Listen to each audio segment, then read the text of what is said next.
Today I'm going to hold a seminar devoted to the topic of collaboration, and we are going to discuss what does it mean to collaborate well.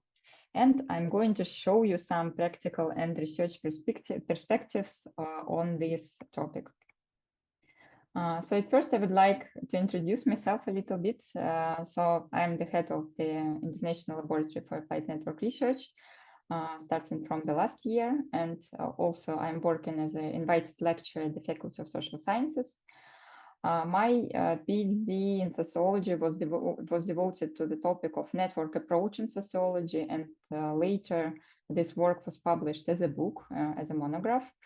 I am the graduate of the High School of Economic Talent Pool program in the category of new researchers. And yeah, I'm a participant of conferences and I have some experience in writing papers in the journals. So that's why I do hope that I will be able to share some of my experience with you, and you will find it, you will find something insightful.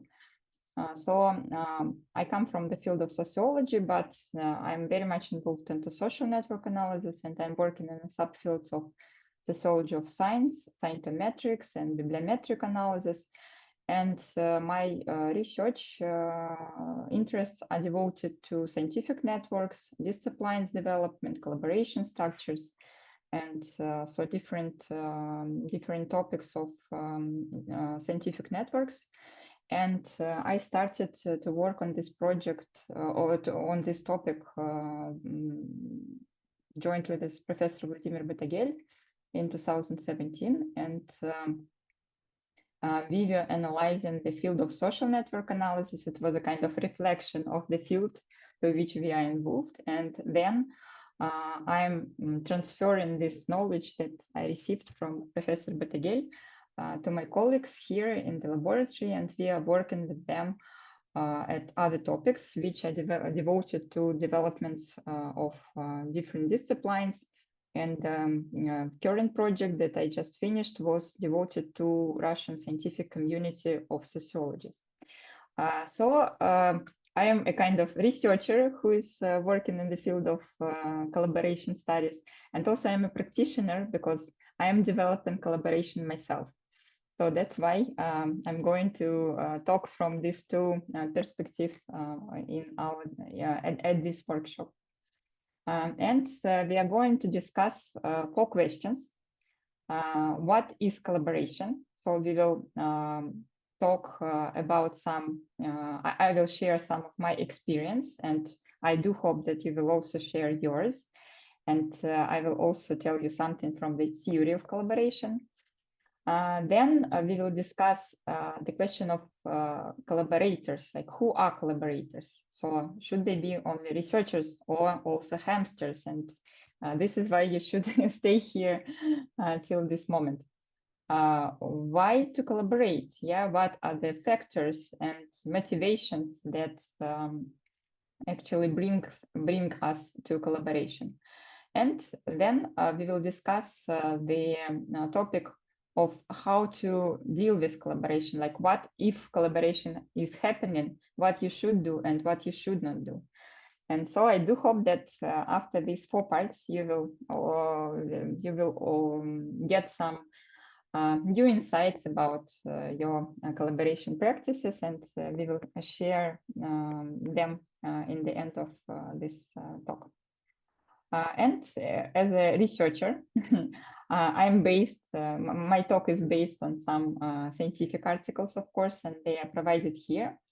They are about different studies of collaboration. They are kind of reviews in the topic of collaboration. And if you will be interested in some ideas, I hope that you will be able to get to them.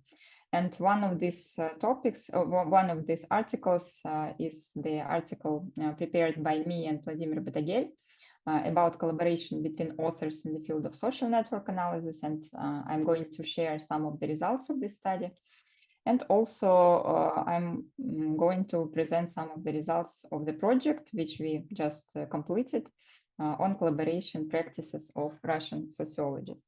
Actually, I also provided some pictures which you find when you are just Googling for collaboration, and I think they really show us that the main idea of collaboration is that it brings different ideas, people, different resources all together. So when we talk about collaboration, we use the terms such as exchange, share, teamwork, as you said, trust, support, inspiration, assistance, and so on. And we will get a lot of pictures of people who are sitting at the same table and looking at each other, or who are putting puzzles together, and also such pictures as a kind of network of people who are connected. So basically, collaboration is a very complex phenomenon, and yeah, that's why we are going to discuss it from different points. So at first, I wanted to share some of my collaboration practices with you, some of the true stories. And I will just introduce you several of my collaborators. And then I will just, during my presentation, from time to time, I will be just returning to them, and I will discuss some theoretical points based on my experience. And I will be also asking questions to you. First collaborator, my co-author, whom I already mentioned, is Professor Vladimir Batagel from the University of Ljubljana, and he is a very famous researcher in the field of social network analysis. And he and his colleague Andrei Marvar developed the special program for the analysis of large networks, which is called PAEC. In Slovenian, PAEC means pauk, I mean spider. And they were given an award for this program from the international community of social network analysts. And while I'm talking about Professor Batagel, it's just impossible not to talk about Anushka Ferligoi, even though I do not have yet any publications which were prepared jointly with her. But Anushka Ferligoi is a collaborator of Vladimir Batagel, and jointly they formed a group of researchers who are working in a special field in social network analysis, which is called block modeling. So this is a special methodology for clustering network data. And they are working more than 40 years already, and they could build a scientific school around them. And again, for the book, Generalized Block Modeling, they received the award from the community of scientists who are working in network analysis. They are colleagues, and also they're a couple. So that's why it's always when we are collaborating with Vlado, we also have communication with Anushka. And they are the scientific advisors of our laboratory. So actually, this is how our professional work is organized. But the first time I met Vladimir Batagel was 2017, and I went to the internship to the Center for Methodology and Social Informatics in the Faculty of Social Sciences of the University of Ljubljana. And they were not our scientific advisors yet, but we had a collaboration, kind of some agreement on collaboration with them. So that's why I came, just to get some knowledge and skills in network analysis. And I was very much motivated to get more practical experience, because when I was preparing my thesis, which was devoted to the network approach in sociology, but it was mostly theoretical and methodological. But I really wanted to work on some empirical project. And with Vlado, we decided to work on the analysis of the field of social networks. So we study the researchers who are actually active in this field. And since that time, we are working on this project and also developing some other projects. And of course, as being at the internship, I was going to all the courses which Vlado had in the University of Ljubljana, to all the workshops, seminars, and so on. And then he was also, and still is, a professor at our master's program in applied statistics with network analysis that we have in our lab here in FSIA University. And when he was visiting us, I was always going to his courses, and I was every time getting something new. And our way of collaboration is it can be described as learning by doing. So we would just sit close to each other, and he would just show me some methodological. He would explain some methodological issues, and then it was me who was working on some data analysis, and then I would show them to him, and I would show the results to him, and we will discuss them. And so it was really like a good way how to learn things, because I really had to work really, really hard. And one of the funny examples, which really shows his way of teaching, let's say, of transferring knowledge, is that once we were going to a conference, and there were just 2 days left before the conference, and I just finished my analysis, and I needed to make a presentation, and he said that we should do a presentation in LaTeX style, LaTeX format, and I was not aware of how to work with LaTeX, and I proposed that I would just make my presentation in PowerPoint, and so that it will be fast and quite easy. But he said, like, no, you should prepare your slides in LaTeX. And so I had to do it. And actually, in these 2 days that we left, I just prepared really a great presentation. Just he gave me some of his templates, and I was just learning by doing. I was just changing some parts of presentation with my data. And actually, I was really happy when I was presenting because I was so proud of myself that I managed to make this presentation. And as I said, we published quite some papers with Vlado, and some of them are still in progress.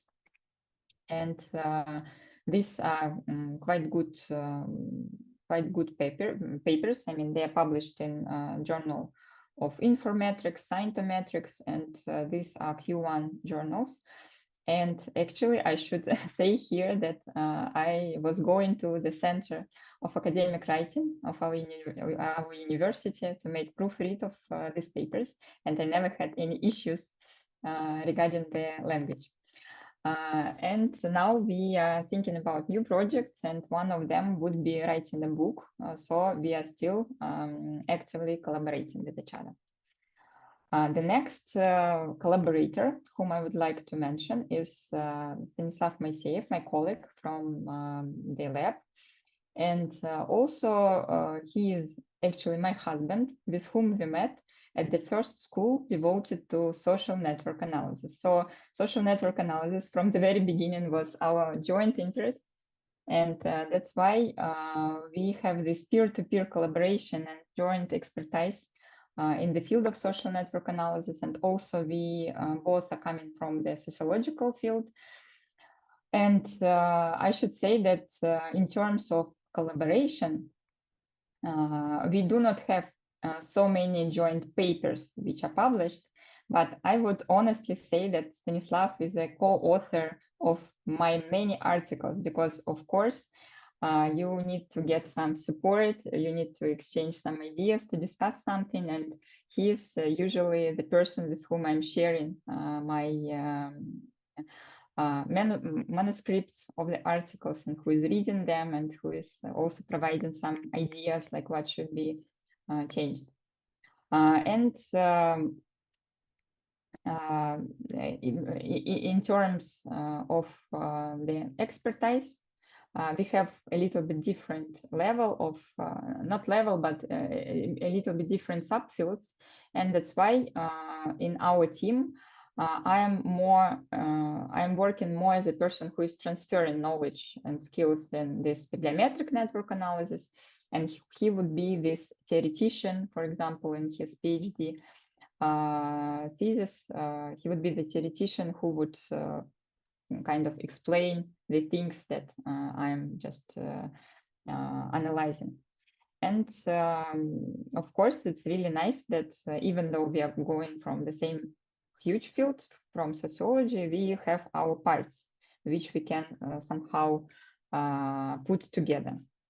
And with Stanislav, we also published several very good articles, and I think that they are kind of important for our domestic sociological community. And another example, which I would use in my presentation, is also my collaboration with another colleague from the University of Ljubljana. Her name is Joca Zurc. And we also met with her at one of my internship in Ljubljana in 2018. And that time she was working at her PhD thesis, and she was writing a thesis on the topic of mixed methods research in sociology. And basically, I proposed her to use the methodology which I'm learning from Vladimir Betegel in her subfield. And that's why for me it was really nice, because I'm analyzing different kind of data, but I'm like getting more expertise, because it's not only one field which I'm analyzing with Vlado, but also I'm just doing the same things but for another project, and it's nice way to learn again. And we were coming from separate research fields and kind of exchanged the ideas. And we also had a very good personal contact. And that's why we decided to work on the article devoted to the bibliometric analysis, my part, of mixed methods research, which was her part.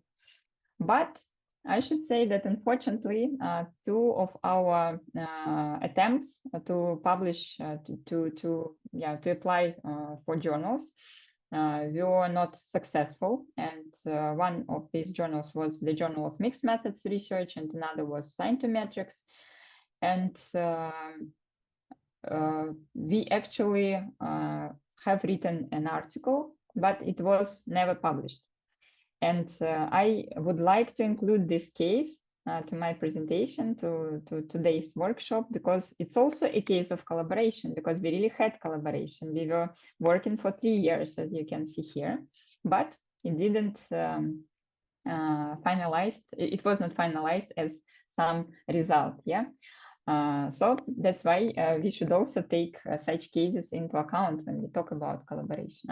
Let us discuss the topic of what is collaboration, what is meant when we are talking about collaboration. So actually in the studies where I work in bibliometric analysis and in scientometric, the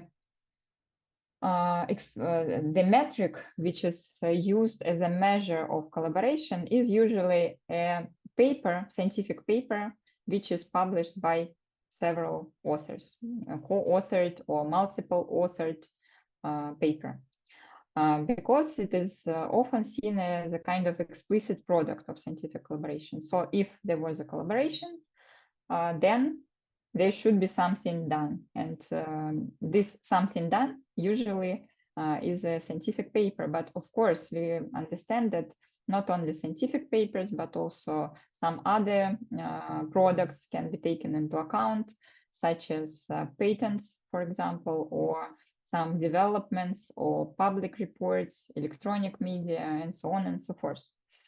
And it was shown in the studies that this number of co-authored papers can be used as a measure which is showing the collaboration in science. And the growth in multiple authorship is an evidence of an increase in collaboration. And actually, what we observe in I would just go here and then I will go back. What we observe in the studies of different disciplines is that actually multiple authorship papers really have been increasing through time. Here you can see the results of the analysis of from two data sets that I was talking about in the beginning. So first on the left is the data set in social of the publications in social network analysis, which were collected from the Web of Science database. And on the right, you can see the dataset of the publications in the field of sociology, which were collected from eLibrary. And basically what we see is the shares of the publications which are published by different numbers of authors. So you can see here 1, 2, 3, 4, 5, and also we have a legend here on the right. And basically we see that in these fields that we were studying, the shares of publications which are published by single authors is increasing significantly. So for social network analysis data set, it is going from almost 70% to about 10%. And in the field of sociology, but this is from 1980s to 2018. And for the field of sociology, in 2010, in our domestic sociology, we observed 80% of publications written by single authors. And now in 2021, we have 55%. So this is really a significant change. And also we can see that the shares of publications which are written by several authors, like 3, 4, 5, 6, and so on, is decreasing. While for social network analysis, the shares of papers published by two authors, actually remains the same, which shows actually that this work in diets is quite a stable way to collaborate. Yeah, and now I will just go back, and I wanted to say some words about this measure of co-authorship through the measure of collaboration through co-authored papers. And of course, there are some limitations, because we should take into account that collaboration can take various forms. It can be just offering general advice or some insights, or it can be active participation in the project. And the contributions of different collaborators, of course, can vary. And not all real collaborators publish an article together, and vice versa. Not all researchers who have written an article really collaborated with each other.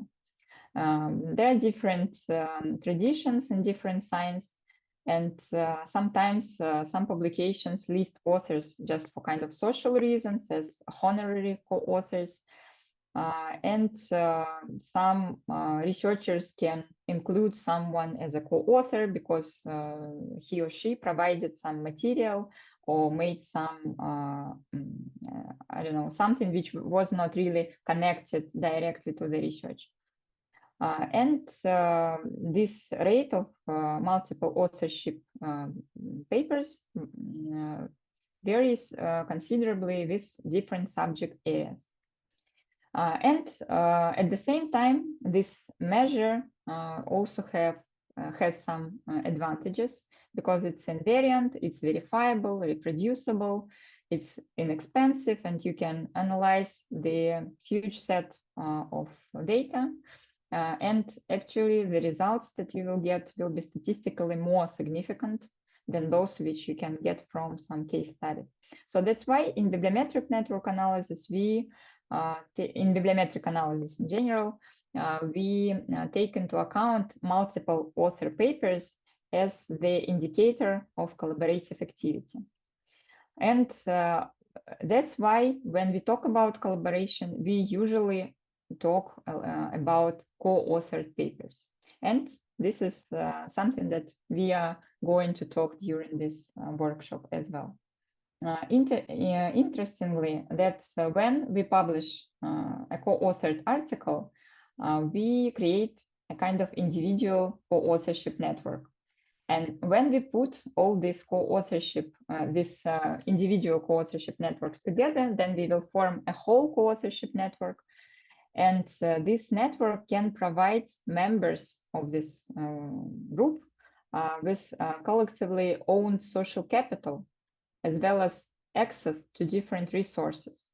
And in bibliometric network analysis, what we do is actually we study such networks, and we look at the different structural positions of the authors. And there are a lot of metrics which were proposed in network analysis to analyze the importance of the author. And in sense of such metrics, we can get the most important authors according to the number of collaborators that they have.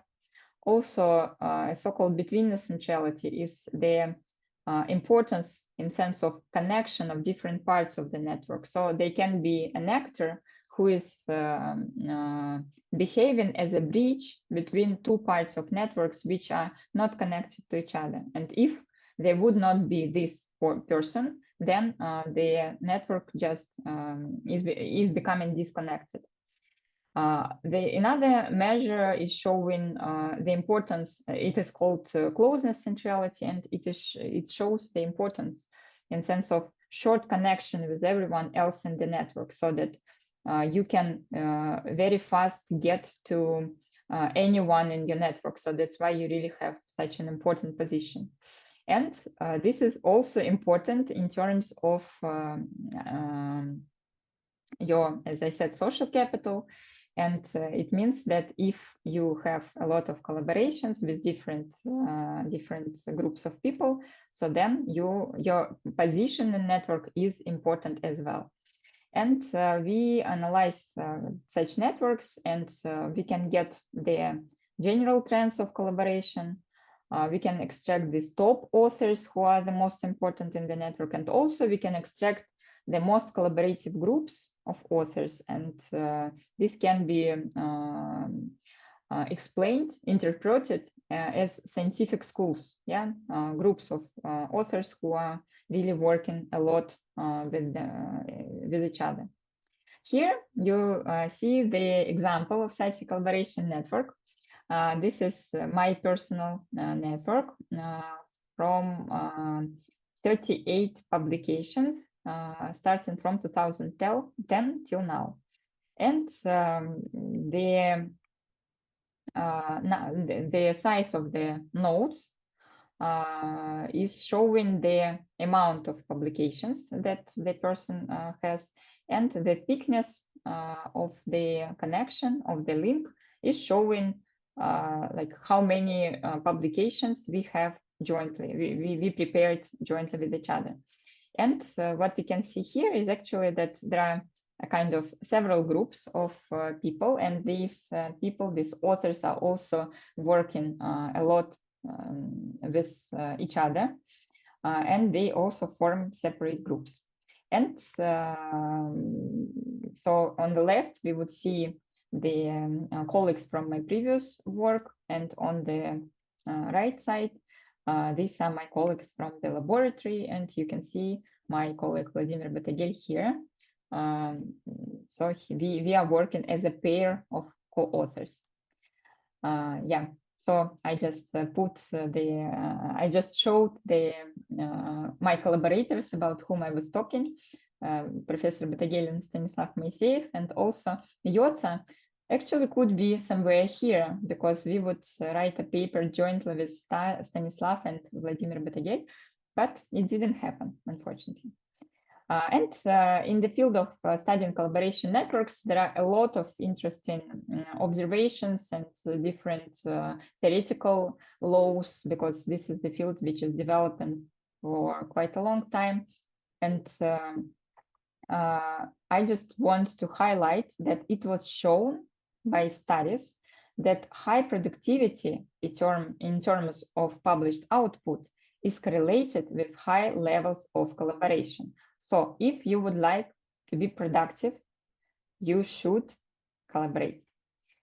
And also there are some practical observations from the empirical studies which show that theoretical papers have fewer co-authors than experimental works. And also the same is true for applied research, which tends to be more interdisciplinary and may require a wider range of skills. And that's why there are more collaborators in the studies which are devoted to the results of some applied research. Also, collaboration in the spheres of social sciences and humanities is less widespread than in natural sciences. I think the reasons are quite the same because in natural sciences we have a lot of experimental work and some equipment stuff is included into this process of collaboration. So that's why really naturally much more people are included into the process of creating new knowledge. And so if you are working at the topic of network approach in sociology, which is kind of theoretical one, and basically your sociology is coming from social sciences, so probably you will not get many collaborators. I mean, as I had when I was working at my PhD thesis. And now we are going to move forward and to discuss the collaborators, like who are the collaborators, what we understand when we talk about these people.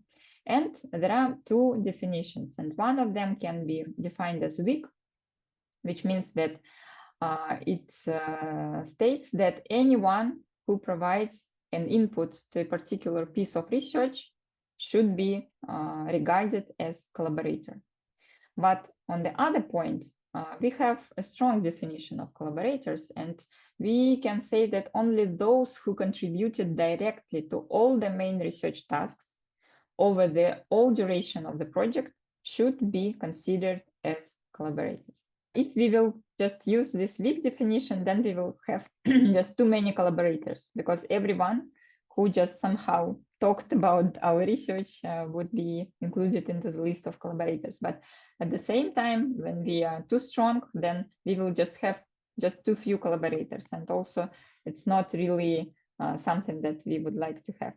And based on the research, I just made some kind of lists of the collaborators which should be included, may be included, and should be excluded from the list of collaborators.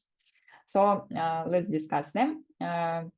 The researchers advise to include those collaborators, to include those researchers who were working together on the research project throughout its duration or for a large part of it, or to include those who made frequent or substantial contribution, those whose name appear in the original research proposal, because actually these are, it is stated that they should be the people who are working on this project.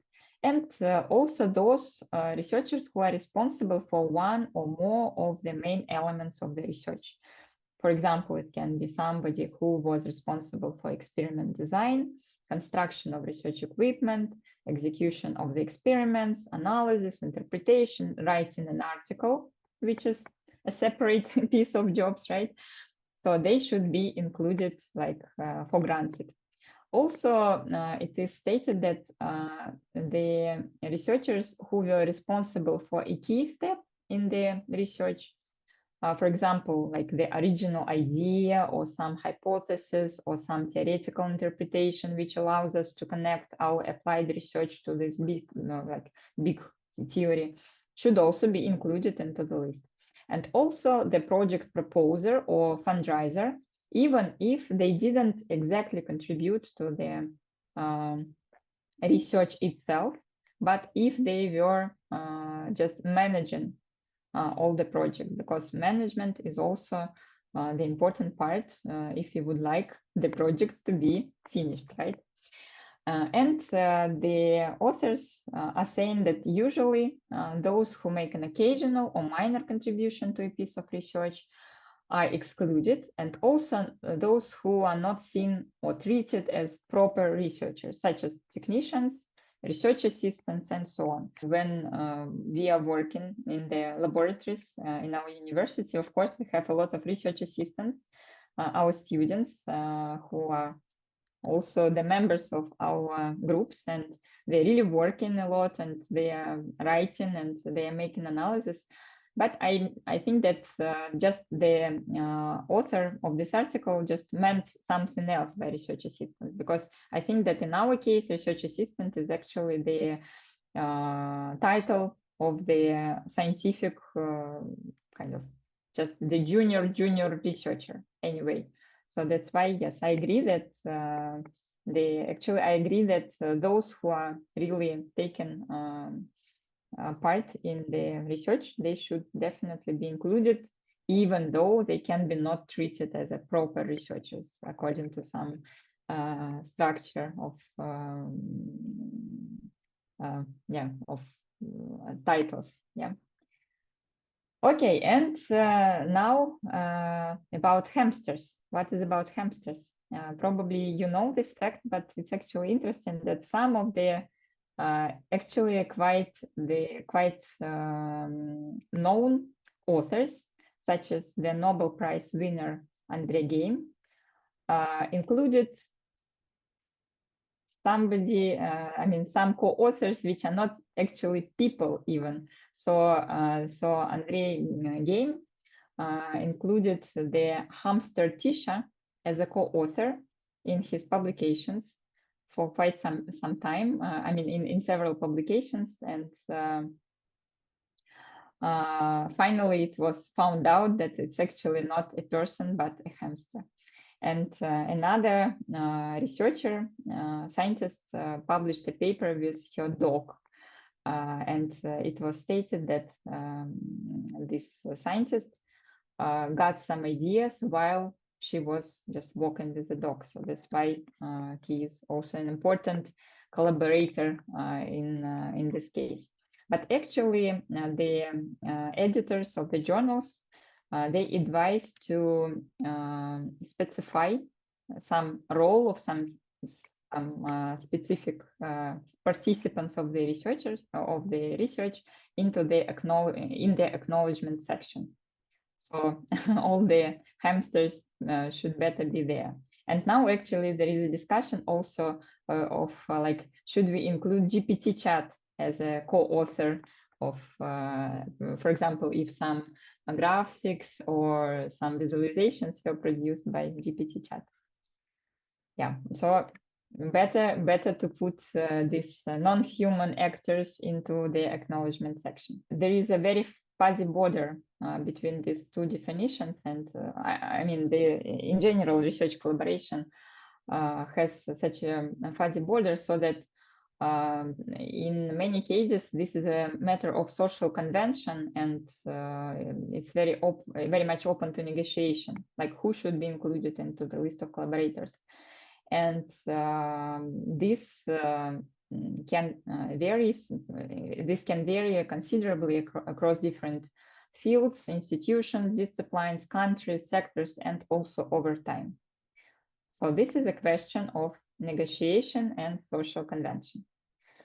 Then now we will move to our third question: why should we collaborate? Let's just look at some kind of structured external factors which encourage collaboration. And I took this mainly from this research which is shown here. And one of the group would be about, one of the group of these factors would be about the science development. So the science is developing, and the professionalization of science is growing, and advancement of scientific disciplines requiring more knowledge. Yeah, so if you would like to do something really advanced, then we need to bring many different fields together. And also there are requirements of complex and large-scale instrumentation, so that the instruments which the researchers are working with, for example, natural science, really becoming more and more complex every time. And at the same time, there are demands for the rationalization of using this scientific manpower, so that not so some funding agencies would not provide the same instruments to different groups, but they would just better buy one which would be very advanced, and then different groups of researchers can use it. And of course, when you use the same instrument, then something collaborative can appear. Another group of factors would be about science specialization, because of course this specialization within this scientific fields is increasing, and at the same time the importance of interdisciplinary fields also is growing. So what we can understand by interdisciplinary field, there are different researchers from different disciplines, even not a kind of scientific discipline, but also an artist, right? So who is also sharing his experience. So also researchers and practitioners, and this actually built this interdisciplinary research. Another group of factors would be about knowledge transfer. So this is there is an idea that it's important to transfer the basic knowledge and skills and technical, social skills, and also management.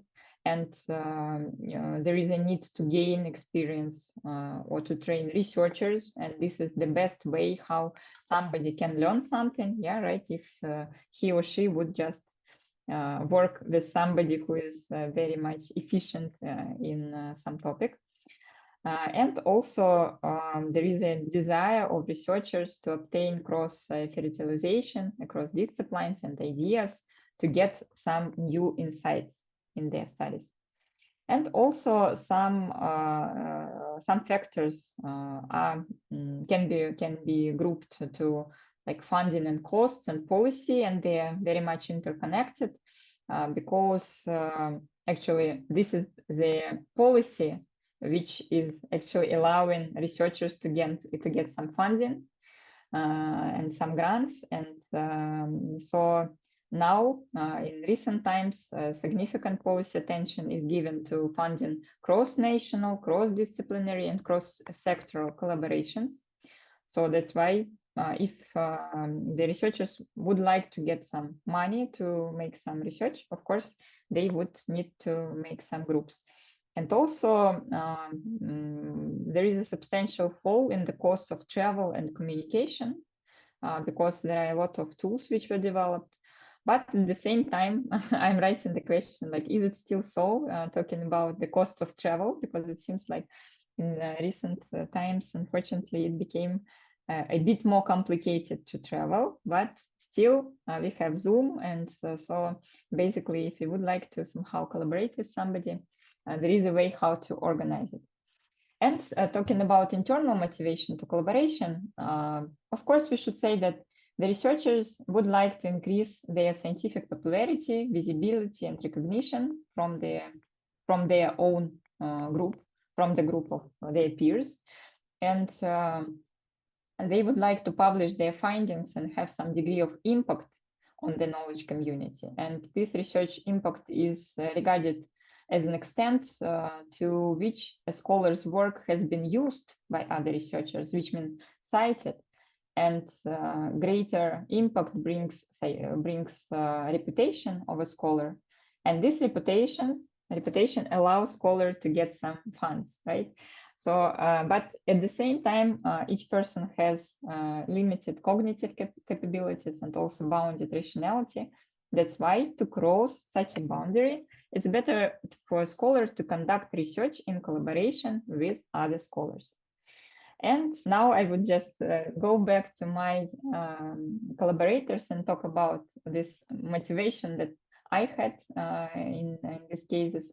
And talking about Professor Vladimir Batagel, Of course, it was the transfer of basic knowledge and skills, and we are coming from interdisciplinary fields, and he is a mathematician and I'm a sociologist, and we kind of had two roles of data analyst, who was him, and also social scientist who was making interpretation of the results, and also a kind of researcher who is developing new methodologies and provides some codes how to do something, and more a writer, like who was me, who was really preparing all these articles. And another factor, which of course was important, is funding, because I was getting the university support to make these travels, and also our professors were going to our university, and also it was funded by the university again. And also sometimes, I should say, I had to use my own financing to go to Ljubljana, because it's really much more productive when you sit together and work together. And really, I had my own very high motivation to learn new things. And talking about Stanislav and Yotza, also the motivation would be partly the same, because it was me who was transferring the knowledge and skills which I obtained, and also I was interested in exchanging experience with someone who is coming from actually a close field from social sciences, but also has some special interest in a little bit different area. And again, with Stanislav and with Yotza, we had the roles of data analyst and social scientist and academic researcher, and I mean, in case of Stas, more academic researcher and more applied researcher, who is him. And it was important for me to get some experience by analysis of other data. And of course, when we were working, I was also learning something from them, and I was getting some new ideas about the like something which should be analyzed by the methods which I know. And yeah, now I would like I would like us to talk about the benefits of collaboration.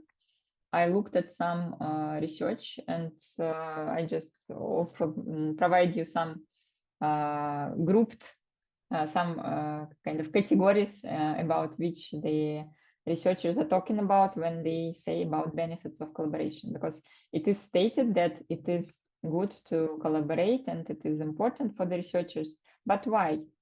So first thing is that actually collaboration enhancing personal productivity.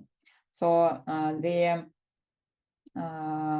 researchers who are collaborating more simply have a higher number of publications. And such prolific authors also collaborate most frequently, because actually there is such a law in the bibliometric analysis, which is simply can be described as rich get richer. So if you already have a lot of collaborators, then there is a high probability that you will also get some new collaborators. It's also important to say that another benefit can be on the level of paper submission, and it was shown by studies that papers with multiple authorship submitted to leading journals are more frequently accepted for publication. So you should take it into account when you would like to publish your article. Then, of course, the benefit of collaboration would be a greater research impact, because a single researcher cannot effectively mobilize the resources which are necessary to conduct a large research. So that's why if the number of authors increases, then the proportion of such high impact papers also increases, because kind of the level of the research is also growing. And why you have a higher impact on the community? Because there are more people who can talk about their research, who can diffuse the findings and use their formal or informal discussions yeah, to share the results that they got. So that's why more people talk about the research, more people learn about the research, and so it means that you actually make greater research impact. Also, co-authoring with some prolific scholars helps researchers to develop their centrality measures. You remember I was telling you about it. And so the researchers who are publishing papers for quite some time, they tend to have high degree centrality because, again, simply they just publish more. And when they collaborate more with different scholars, then they achieve also the higher levels of this closeness and between the centrality. So it means that you are becoming an important person in your network. You are becoming those person who can connect different parts of your network. And which means that actually when somebody would like to collaborate with somebody whom you know, they could come to you to discuss this project, and so that you will also attract your resources in sense of this knowledge of another person.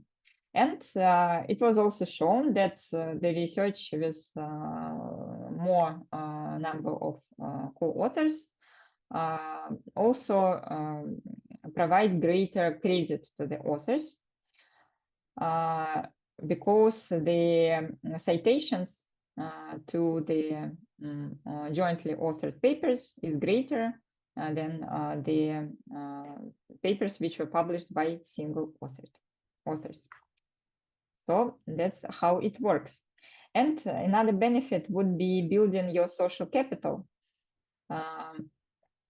because through research collaboration, scholar can share resources and such as equipment, workload, expertise and knowledge and particular skills. And as a result, social capital, if you can share this many types of resources, then your social capital is growing, and social capital can be split it into 3 types of capitals, which are structural capital, relational capital, and cognitive capital. And talking about structural capital, it is a kind of structural embeddedness into your network, into the community. So this is a kind of effect of plugging the researcher into the wider network of contacts in the scientific community and the extension of this group. So this is about your structure of your connections. Another type of social capital is relational capital, which means that if you have repeated co-authorship with somebody, so then the level of trust to you is decreasing, and if you are seen as a trustful person, so then the co-authors would like to continue this collaboration. And also there is a so-called cognitive capital, and these are different traditions, different languages, vocabularies, codes which are used in different disciplines. And of course, if you are working with different representatives of these spheres, you will also get the understanding of this like norms of behavior in different disciplines, and then you also are getting more of this cognitive capital. And again, talking about the benefits of my collaborations, I would say that, of course, talking about Vladimir Batagel, this is an enhanced personal productivity, because we published many papers, and we are now still publishing some of them, and are thinking about new projects. And I should say that, of course, talking about paper submission, I think it was important to have Vladimir Batagel as a co-author of my paper.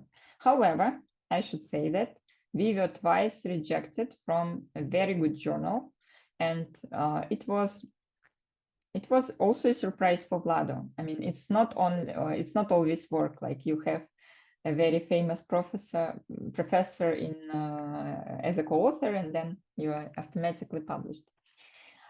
Then, of course, I kind of managed to build a social capital, and I also got new projects with other colleagues from the University of Ljubljana because I became more involved into this group. And of course, it is enhanced knowledge and just nice personal contact because he's really a very nice person. And so I'm really happy to know him and to also have somebody as a role model, somebody like him as a role model. And talking about Stanislav Moiseev, this would be also enhancing productivity of each other. But at the time, in case of Yotza, it was unfortunately just my own enhancing of my own productivity because I was working at my parts, but unfortunately we didn't. Yotza was not so much involved into the project, so that's why it was enhancing of productivity, but not for everyone. And it's building personal social capital. And with Stanislav, it's a lot of fun working together because we are not, because we have this shared sphere of interests and we always have something to talk about, yeah, also as a couple. And of course, there is a professional and personal support and spatial proximity. So you can just come by and say, okay, now you go and write this article because we need to finally send it to the journal.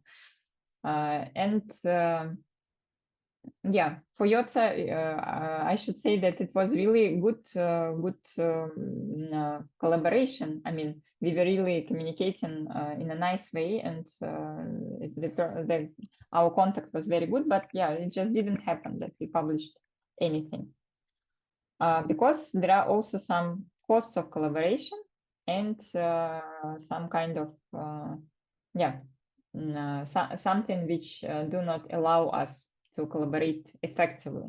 Basically, there are several types of this cost, and one of them would be additional financial costs, and of course time costs because you have to keep all the collaborators informed about what is going on, and you should discuss with them the procedures, and also you are writing papers together and you should discuss, and you might have some disagreements about your findings. Also, you need to make some negotiations and so on and so forth. So it really takes some time. And also, of course, increased administration because when there are more people and probably institutions are involved into the process, then you need to put more time to manage the research. And this is a side effect of collaboration, that sometimes it just takes, this administrative part takes so much energy. And talking about again my example, I would say that this Professor Vladimir Batagel, just working hard. So I was just really working hard, and it's of course sometimes it's just becoming difficult, but I'm really happy that I did it. And now another cost is spatial borders, that, as I said, it's always very effective just to sit together, but it's not always possible. I should also add that he is very much, of course, he is very much involved into different other projects, and he's busy all the time. So that's why sometimes we really have to discuss when we can start doing some, when we will continue some job that we still need to do. And talking about Stanislav, so as this is my relative, this is my close person, I should say that sometimes it's really hard to work with your friends and close people. If you do not want, there is a phrase like, if you don't want to spoil your relationships with friends, so never have any business with them. I cannot say this about Stanislav, but really sometimes it's difficult to put these boundaries because our work and life work and personal parts of lives are very much interconnected. And of course, you can be angry to your co-author because he's not finishing the part that should be already finished. And somehow you are becoming also angry to your husband, who is your co-author at the same time. And in case of Stanislav, I just need to put a lot of efforts in management and administration because he's also very much busy. He is working on applied research, and I just need to squeeze with my questions in the slots that he has. And talking about Yotza, unfortunately, it was not a nice professional contact. It was a good personal contact, but in a way, in sense of professional contact, it was not really good. And Yotza was sometimes missing deadlines, and sometimes she could just disappear from communication. She could not answer my mails. And of course, it can be understood by the fact that actually she went to internship to Japan. And of course, this was the whole new world for her, and she was very much involved there. So, but I have some advices about this, but I will tell about it a little bit later.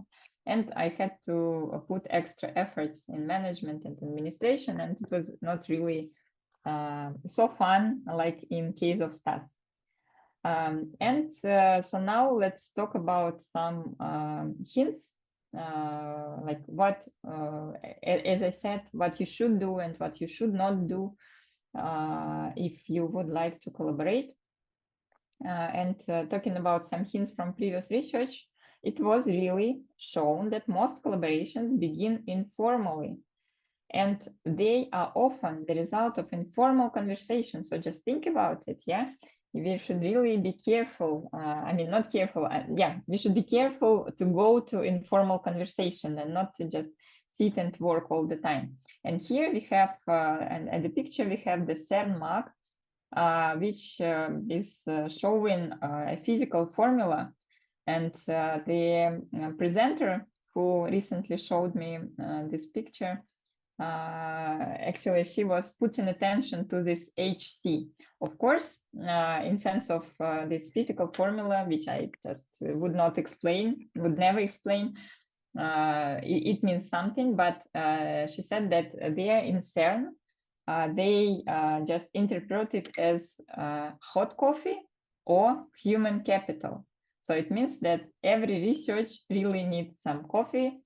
And if you go for a coffee, then you meet in cafeteria some people, and you just sit and discuss your working questions, issues, and then you can somehow meet some new people, and or you can understand that your colleague actually needs your expertise. And it was shown that spatial proximity seems to encourage collaboration since it tends to generate more informal communication. However, in some cases, some researchers would choose their partners who are not very close, but they're very important. But anyway, spatial proximity is important. And also collaboration could occur between teachers and students. And sometimes this is a part of the process which is associated with the development of invisible college. Yeah, this group of people, this school around around some famous researchers. And at the same time, collaboration between peers who are the scientists of similar standing is more likely than collaboration between individuals of unequal rank. But it's not always the case. And now I would like to give you some practical recommendations. So how to build our joint work with co-authors in such a way that it will be effective and it will bring satisfaction to all participants of the process. Of course, these are just my recommendation, and I'm sure that we can jointly think about something else. Let me start. So first thing I should say that you should just say yes to collaboration. Yeah, you should overcome your intellectual isolation.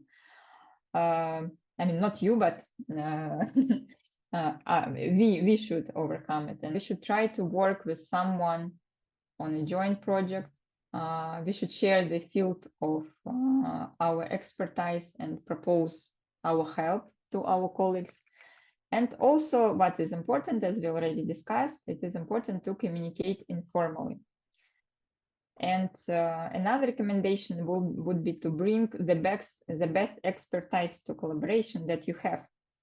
So you can search for somebody with whom you have a perfect match in terms of expertise, yeah? Draw together partners with different relevant attributes and maximize the usage of your joint talents, yeah, to put all this puzzle together.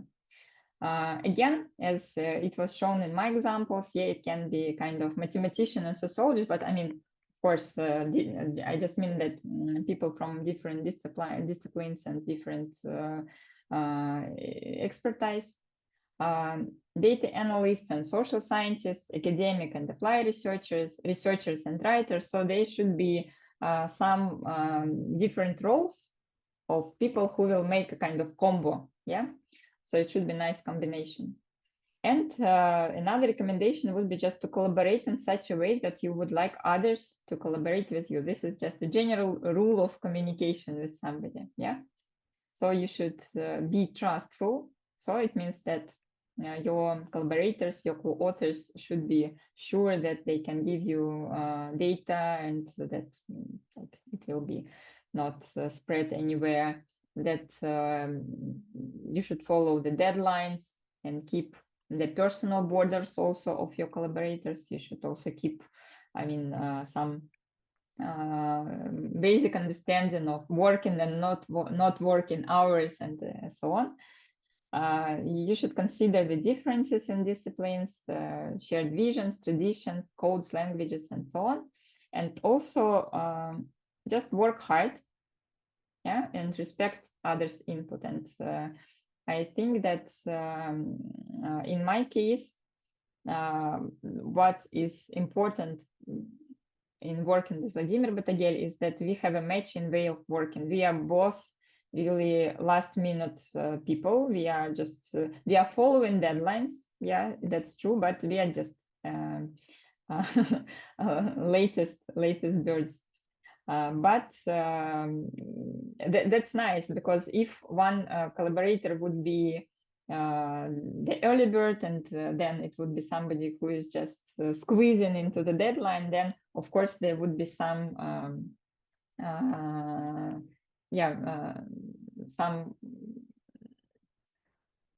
somebody would not be happy about somebody else's work. And of course there should be a personal match between people. It's like you are choosing a partner, because I mean, this is your professional partner. You should like him or her, right? And yeah, I said about the deadlines. But what I want to specify is that collaboration is this is a relation, yeah, and we know that all relations, they have start and they might have finish, and also it is important to somehow sustain these relations during the time. And that's why I would like to talk about these three important stages, yeah, of collaboration. So how to start? Yeah, you already heard that it's really important to communicate informally. And it's a nice idea just to go and participate in different events where you can meet a lot of people from your field or also from other fields. Yeah, if also you're interested in some interdisciplinary research. And there are many ways how you can, I mean, many events, many types of events that you can go to. So there are conferences and summer schools and seminars and many variants. And also there are some special programs and calls, like there are some competitions.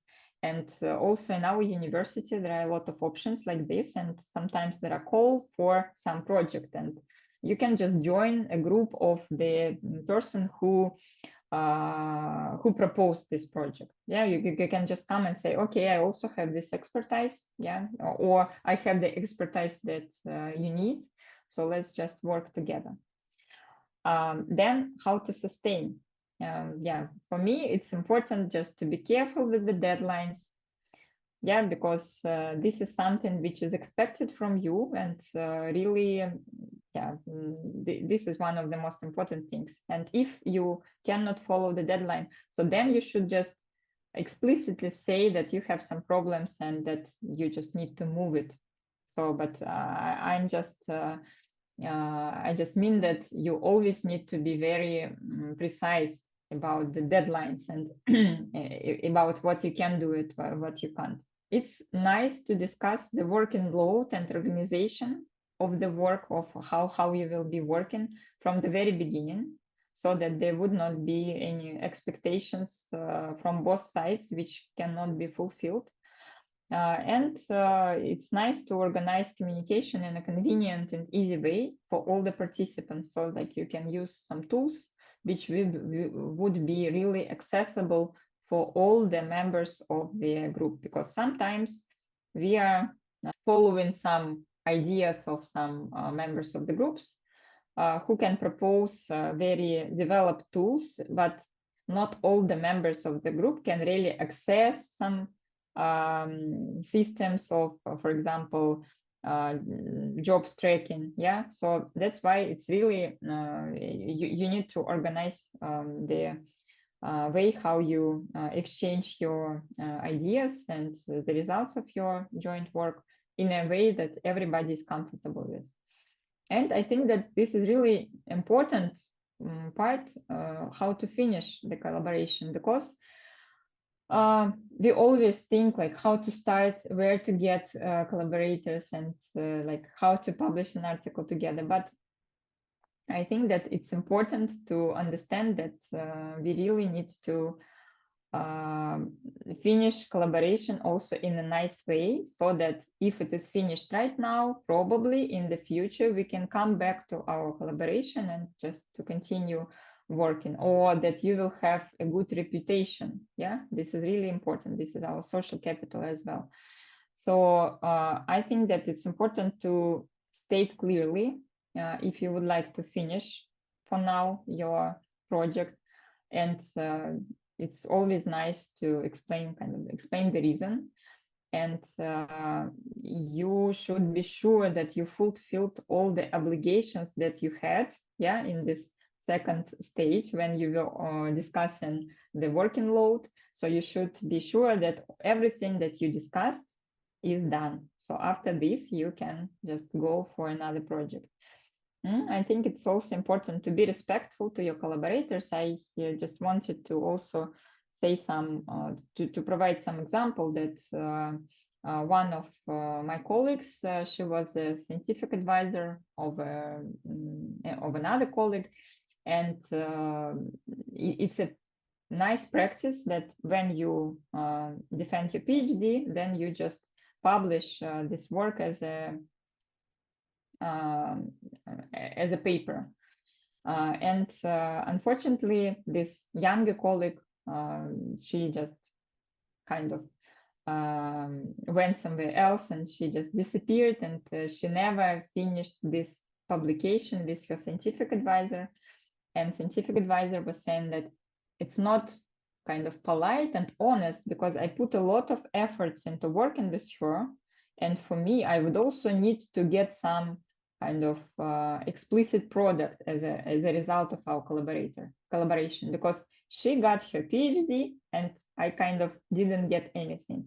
So it's important just to, I think, to respect and to understand that if somebody puts some efforts into working with you, so then you should really, you need to provide something back. And yeah, talking about don'ts, I can just reverse everything that I said. Actually, like, don't miss the deadline and don't lose communication. I think for me, it's really the most important things, because I really hate when somebody is not answering and I am in kind of situation when I don't understand what is going on. And the same about the missing deadlines, because again, we are just working according to deadlines. And yeah, so the general issue is that you just don't collaborate and communicate in such a way that you would not like others to do with you. So just always think about the person on the other side as this is you, and how would you like to organize this collaboration. So actually, that's pretty much it. Thank you very much for your attention.